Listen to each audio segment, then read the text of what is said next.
Here we are, another South Sound Connection live. Not sure, I know I've said it before, a lot of times it's in the show notes, but Tacoma, we were talking with Sierra Hartman from Grit City magazine, and Tacoma is known as the Grit City. So we reached out to Pat Brown. If you've ever been to Tacoma and haven't been to Cosmonaut Coffee, do yourself a favor. It'll change your perspective on coffee for sure. But Pat Brown, Cosmonaut Coffee, we wanted a gritty intro from a local artist, and that's what we got. So always fun to hear Pat's intro. 2020 has taught us to adapt, or maybe forced us to adapt.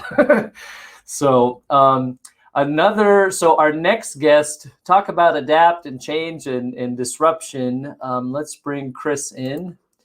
Good morning, Chris. Oh.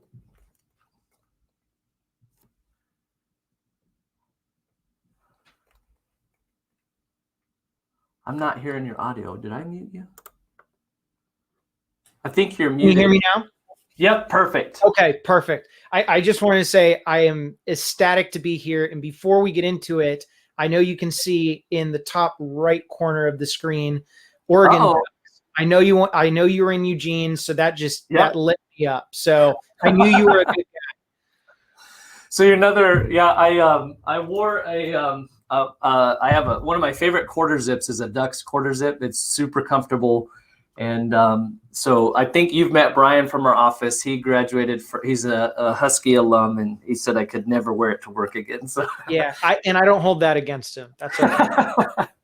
Well, when I first moved out, I'm originally from Seattle. When I first moved out to Seattle, I wore it to stand out because, it's not that often, in Eugene, everybody's wearing Duck stuff, or Beavers, those few Beavers. So did you went to school at U of O? I did. Yep. I was in and out 3 years, came back up here, got right into what I'm doing today, kind of, sort of. Yeah. But I had an absolute blast. Yeah. And yeah, it taught me a lot. Yeah. So, but Eugene's awesome. Yeah, we love Eugene. That'll always be. It's not home. It's not where I was born, but it's home for our family. So, absolutely. So, Kevin was talking about disruption in construction and having to adapt.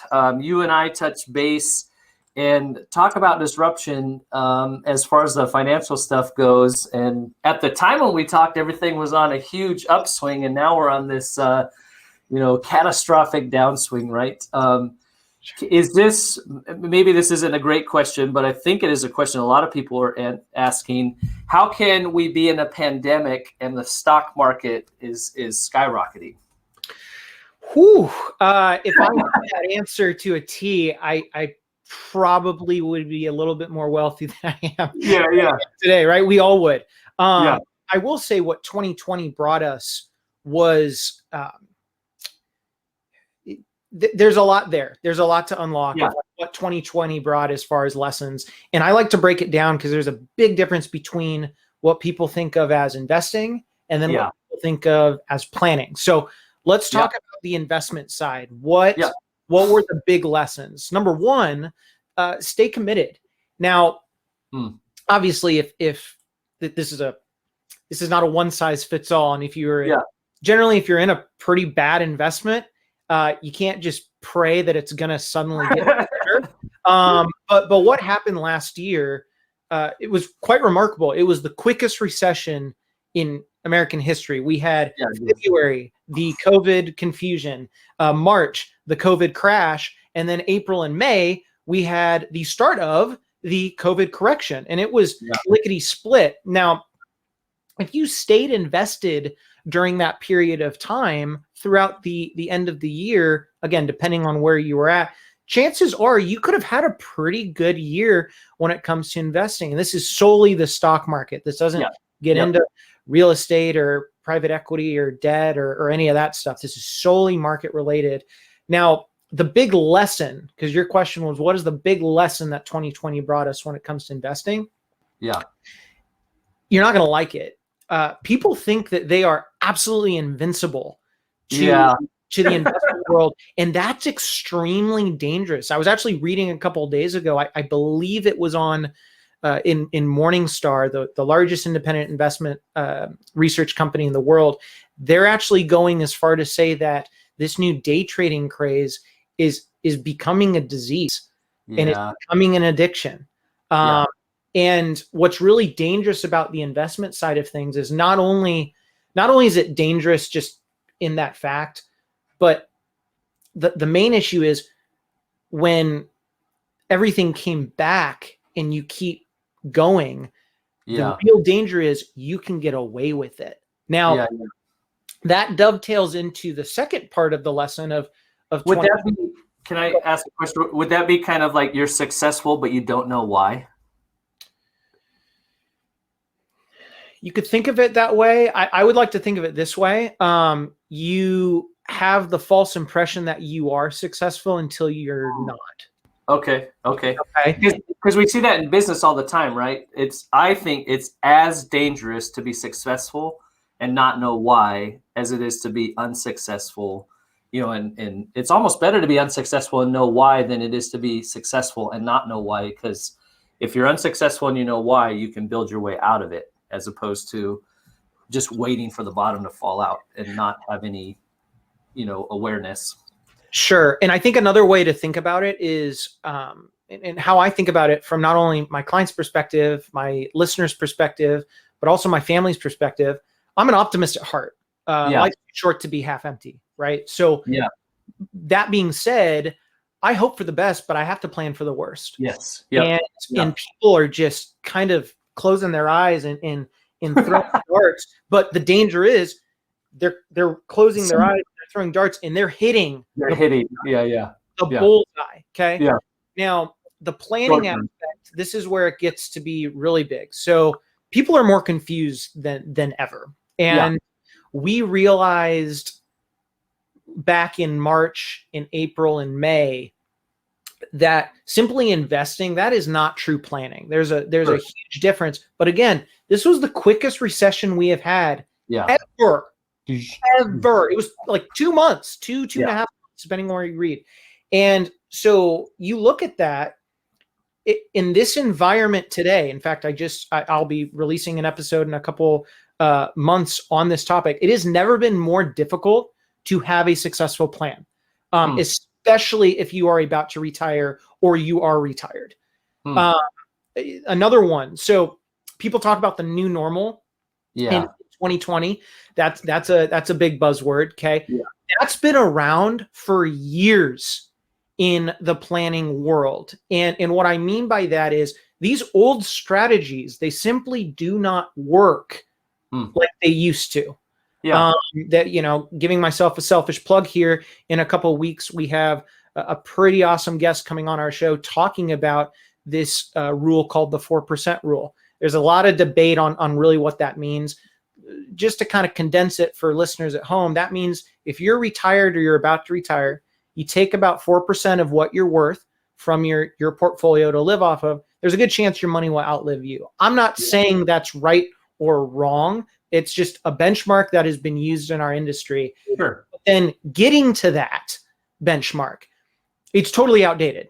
This was back in 1991 when this was, or excuse me, 1993 when it was actually coined into popularity. And so a lot of that was shaken up in 2020. But again, the danger is that recession was so quick that you didn't really see the blood kind of oozing out of the wound, which is a really bad plan. So the lesson, not to ramble, now is the time more than ever to either plan for yourself outside of the traditional box, or you better have someone in your corner that is planning for you, more than just advising, planning for you, that really knows what the heck they're doing. Because today it is anything but easy. Yeah. Okay, so that's we had Terrellski Davis, Platoon 720. He talks about credit repair, and I think a lot of people a lot of people have a lot of fear around finances, right? It's not something that you want to talk about. We're actually taught not to talk about it, right? But how does someone know, what are some of the good questions you can ask or the telltale signs as far as the worst thing I want to do is, if I'm already in a bad position or I'm confused, is be more confused or get into a worse position by getting the wrong counsel, right? So what are some of the practical things people can do to try to discern and decipher who a good resource would be as far as financial planning and those kinds of things? That's a great question. So first thing, when you're meeting with an advisor and really a planner, it's interesting. Advising, I have nothing against financial advice, but that model in that industry it's kind of becoming outdated.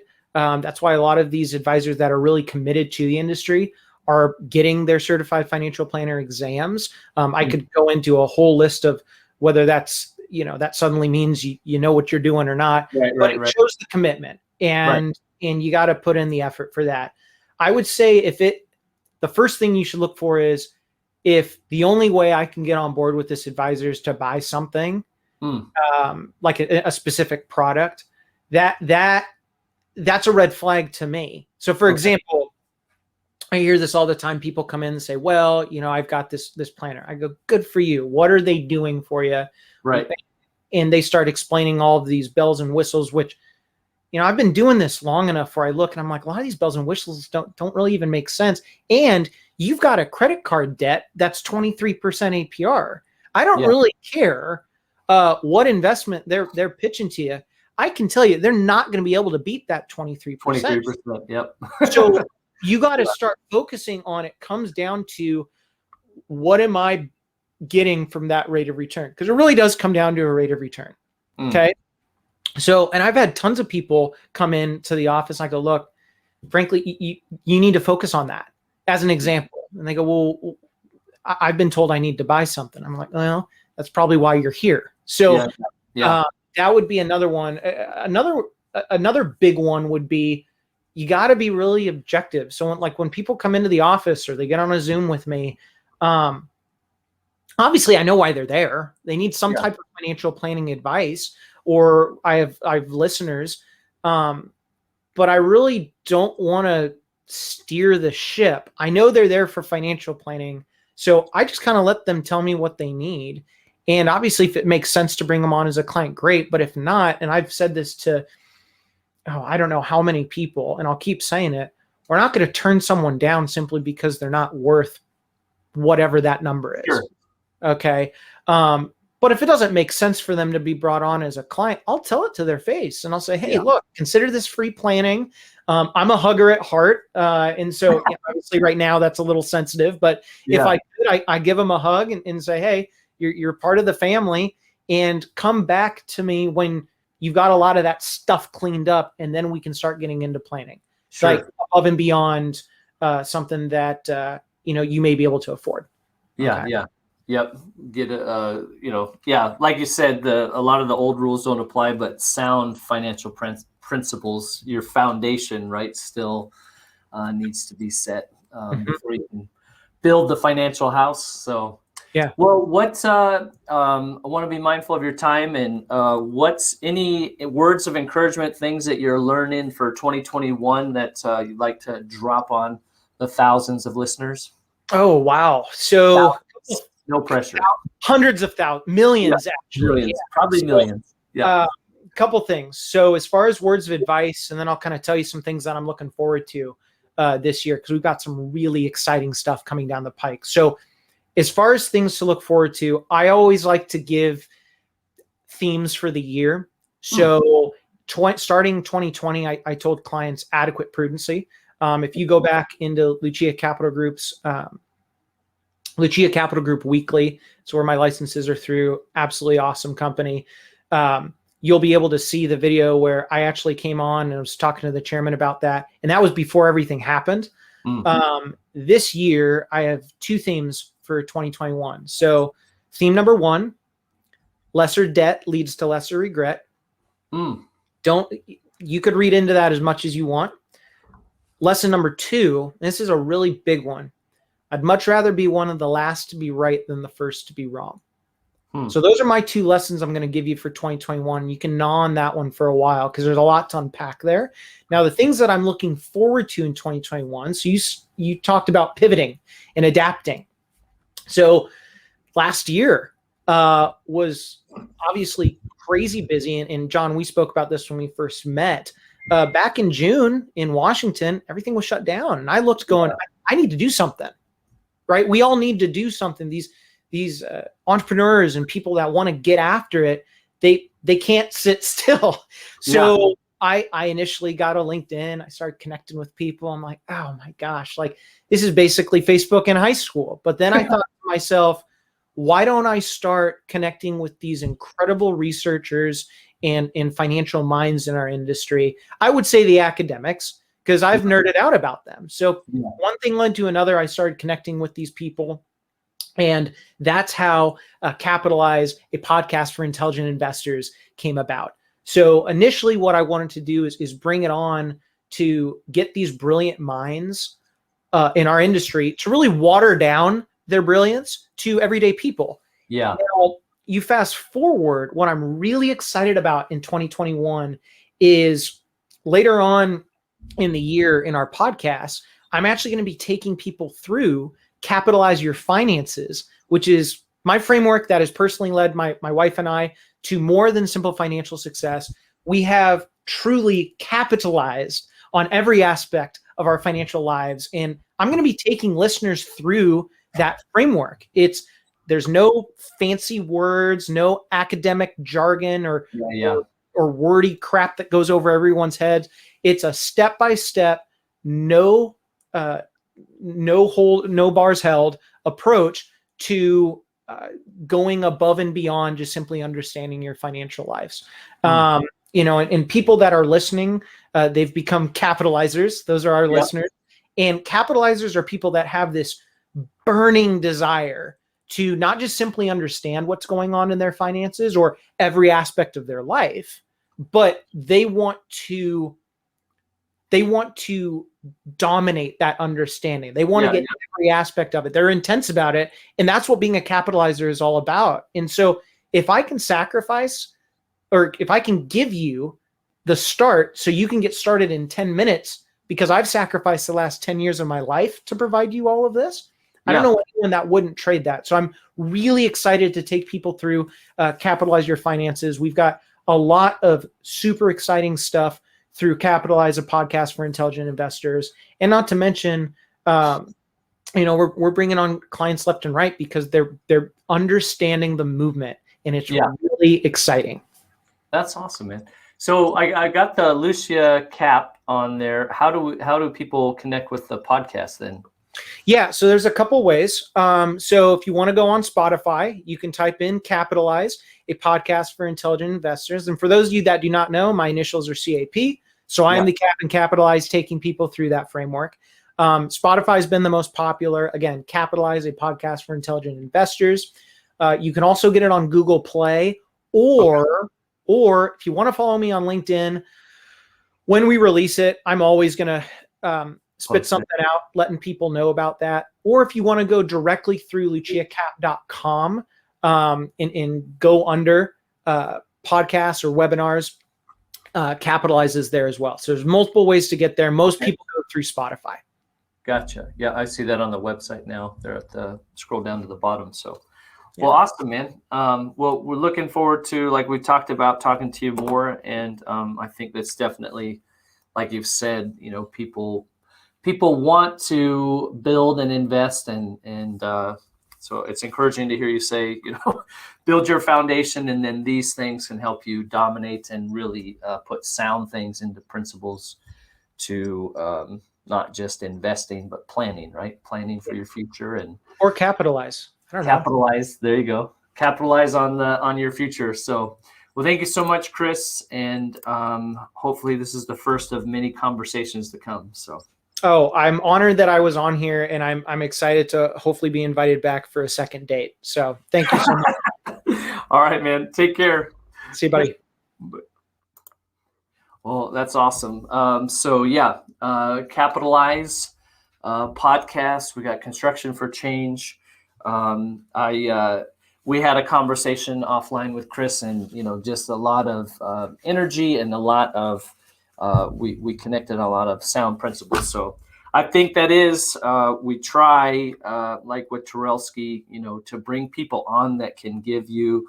They're not just like Chris talked about, just trying to sell you something, but trying to actually help you get where you're trying to go, and they've lived it. So we connected on probably not safe for work or not safe for work like it's anything bad, but some of the maybe other advisors, the more popular options that are out there and whether those apply or not. So good sound, Pacific Northwest driven, capitalize advice. So please check it out, shout people out. Like you said, follow them on LinkedIn, and we will see you all next time.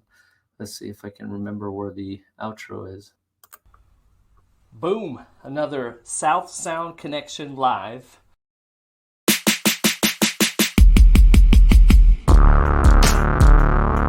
SSC live, in the bag, as the kids say. Yep, we got the shirts for 2021. Brian Close of All American Restoration Services out of Tacoma designed this sweet design that has some of the skyline views from Tacoma, Washington, obviously with the retro Seattle Supersonics vibes. So got these made by Single Speed Screen Printing, who was a guest on the show. Even people that root for the Blazers can do good work. LeBron James. So we hear this all the time. We're on the street. What is a South Sound Connection? We're just trying to highlight good things in the Pacific Northwest and adjacent, entrepreneurs, business owners, artists, community leaders.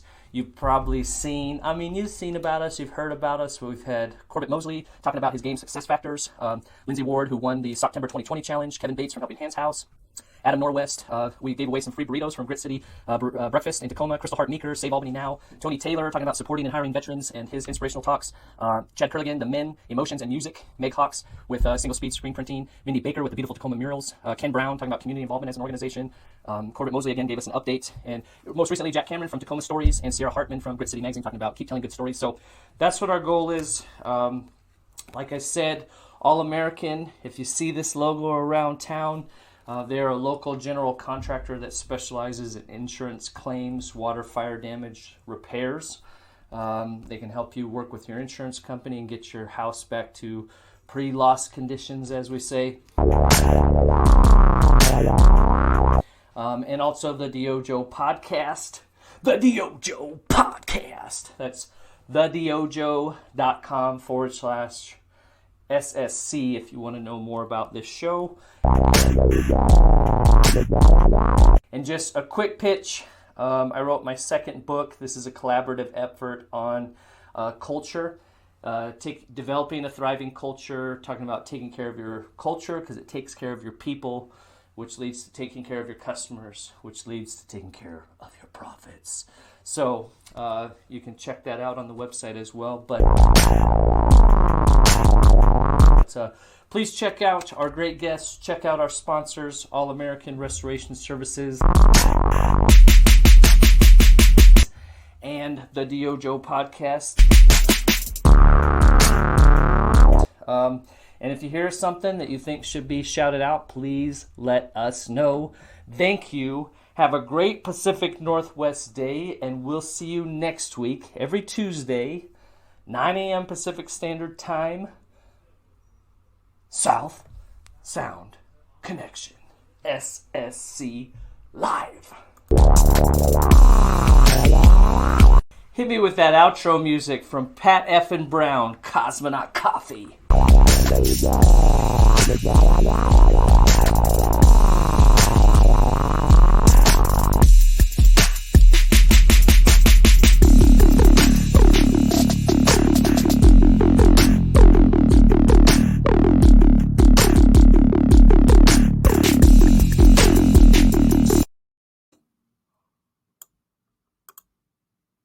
very cool to hear. Like I said, you know,